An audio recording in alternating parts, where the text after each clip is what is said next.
11 vehicle pile up on National Freeway number 1 in Kaohsiung. NVIDIA reportedly favors Nangang rail yard for overseas HQ. Fire engulfs 3 homes, 3-year-old boy found without vital signs. Ukraine captured 2 injured North Korean soldiers. Magnitude 6.6 earthquake shakes Japan. Saudi Arabia presses top EU diplomats to lift sanctions. Deadly explosion at Yemen petrol station. Musk says Neuralink implanted 3rd patient with brain device.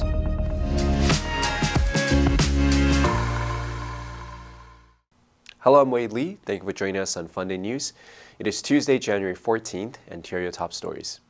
In today's Taiwan's news, an 11-vehicle collision occurred early this morning on the southbound section of National Freeway 1 near the Luzhu interchange in Kaohsiung. Emergency respondents arrived at the scene to assist and manage the situation. The accident resulted in 2 fatalities, while 3 others sustained injuries but remained conscious. Following NVIDIA's announcement of plans to establish an overseas headquarters in Taiwan, several potential locations have come under discussion. Among them, the urban renewal project at the Nangang marshalling yard in Taipei has sparked significant interest. A fire broke out early this morning around 3 a.m. in Kaohsiung's Renwu district, engulfing a residence and spreading to 2 neighboring houses.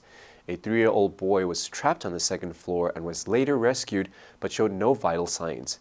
He was rushed to the hospital for emergency treatment. And in global news, Ukrainian President Volodymyr Zelensky said that Ukraine has captured 2 injured North Korean soldiers from the battlefield in Russia's Kursk region and transferred them to Kyiv. He stated 2 soldiers, though wounded, survived and were transported to Kyiv, where they are now communicating with the security service of Ukraine, alongside a series of photos of the prisoners. South Korea's National Intelligence Services confirmed the capture in a phone interview on Sunday after assisting in questioning the soldiers with translation. A North Korean soldier captured by Ukraine in December died from his injuries, but this is the first time Ukraine has detained soldiers fit for questioning since Pyongyang deployed an estimated 11,000 soldiers to support Russia late last year. Neither Russia nor North Korea has publicly acknowledged the troop deployment. According to South Korea's intelligence service, one of the soldiers revealed during questioning that he had arrived in Russia in November and underwent a week of military training with Russian forces before being deployed to the battlefield. The soldier believed he was being sent for training and only learned about the deployment upon arriving in Russia. He also claimed there were significant troop losses during combat. The European Mediterranean Seismological Center said Monday a 6.6 magnitude earthquake has rattled the island of Kaohsiung in southwestern Japan. The EMSC said that the quake was at a depth of 37 kilometers. Shortly after the quake struck at 9:19 p.m. local time, the Japanese Meteorological Agency issued tsunami warnings for the Miyazaki prefecture, where the tremor was centered, and the nearby Kochi prefecture. Authorities warned that aftershocks and other jolts may still arrive, so residents should stay in a safe place.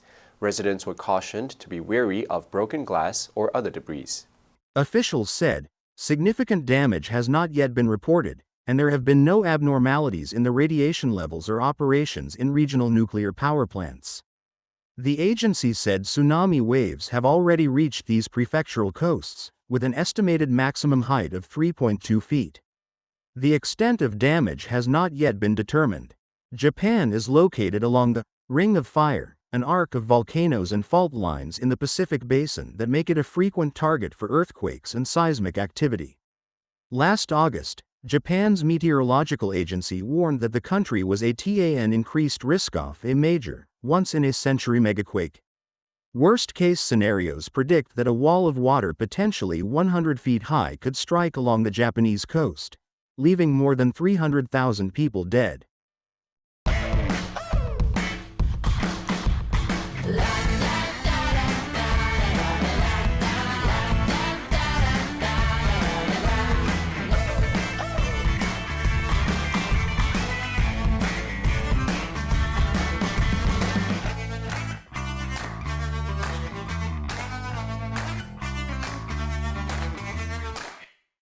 Saudi Arabia urged top European diplomats at a gathering on Sunday to lift sanctions against Syria to aid in rebuilding the country and its economy following last month's overthrow of President Bashar Assad.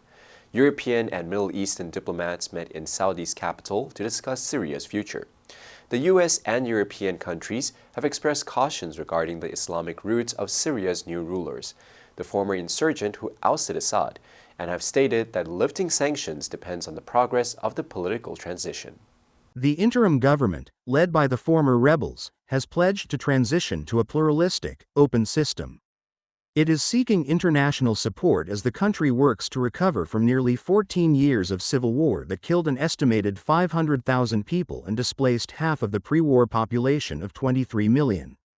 The new Syrian foreign minister attended Sunday's gathering. German Foreign Minister Annalena Baerbock stated that sanctions against Assad's henchmen who committed serious crimes must remain in place. However, she called for a smart approach to sanctions, providing rapid relief for the Syrian population. Syrians now need a quick dividend from the transition of power. She announced an additional €50 million in German aid for food, emergency shelters, and medical care. Health officials reported Sunday that an explosion at a gas station triggered a massive fire in central Yemen, killing at least 15 people. The explosion occurred on Saturday in the Zahir district of Beda province. At least 67 others were injured, with 40 in critical condition. The ministry stated that the rescue teams were searching for those reported missing. The cause of the explosion was not immediately clear. Footage circulating online showed a massive fire sending columns of smoke into the sky and leaving vehicles charred and burning. Beda is controlled by Iranian-backed Houthi rebels, who have been at war with Yemen's internationally recognized government for over a decade. The Houthis also attacked and looted Hanika al-Masud village in the Al-Qurayshiyah district last week. Information Minister Moammar al-Eryani stated that the attack followed a week-long siege of the village. Yemen's civil war began in 2014 when the rebels seized control of the capital, Sana'a, and much of the country's north, forcing the government to flee to the south and later to Saudi Arabia. In March 2015, a Saudi-led coalition, supported at the time by the U.S., intervened in the war to restore the internationally recognized government. Musk announced that Neuralink Corp, the brain-computer interface company he founded, has successfully implanted its device in a third human patient and plans to conduct 20 to 30 more procedures in 2025. Speaking at an event in Las Vegas, Musk stated, "We now got 3 humans with Neuralink implanted, and they're all working well. In the U.S., Neuralink has implanted the device in 2 patients so far. The first recipient has been able to play video games, browse the internet, post on social media, and move a laptop cursor using only their mind." Neuralink is one of several startups developing brain implants designed to treat neurological conditions such as paralysis and ALS. These experimental procedures often require surgeons to open the skull to place electrodes in the brain tissue.